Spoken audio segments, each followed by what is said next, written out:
Hey, Rob again with CCN. How you doing today? Hope you're having a great day. Hey, today we're going to be talking about actually obtaining the actual license.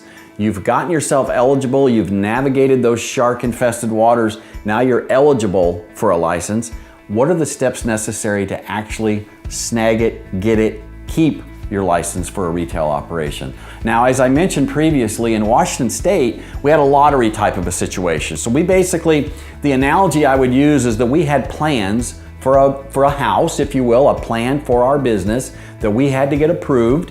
The plans were approved, and they approved the plans in theory. Now you have to put the plans actually brick and mortar, putting them actually to work.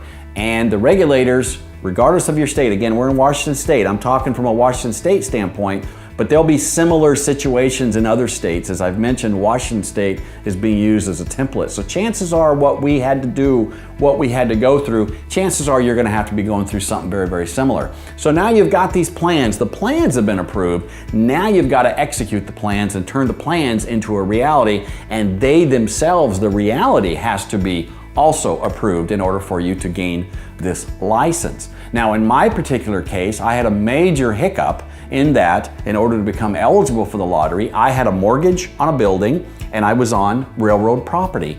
As it turns out, last minute, sometime after May, it was approximately May 20th, after the lottery was handled on May 2nd of 2014, the railroad decided they didn't want to participate in this after all. The sublease had been done, it had been approved by several attorneys, we had the mortgage signed, it was a major problem. I had to call the state and say, the plans that I submitted now have to be changed because the location is no longer viable, the folks will not go through with it. I had a week to locate a suitable location at that point, which I was able to do, but it was a mad scramble. Believe me, it was a mad scramble.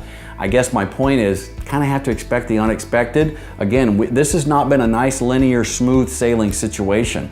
There's hiccups, there's changes, there's ramifications, there's consequences. And I've been through there, I can deal with this, and I can help you with anything like that that comes up. We did successfully find a suitable location. The problem then was in Washington State, again, this is all so new.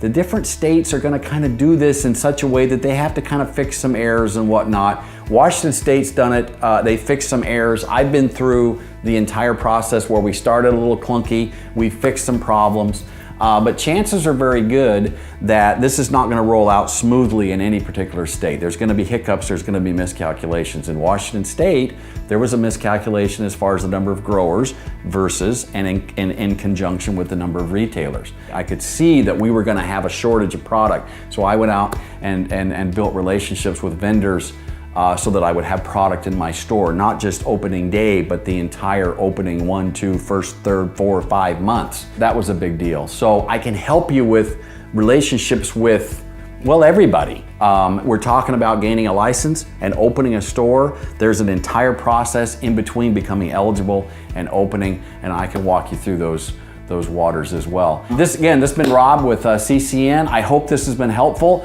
I love doing it. Thanks for listening. Hope to hear from you real soon. Thank you.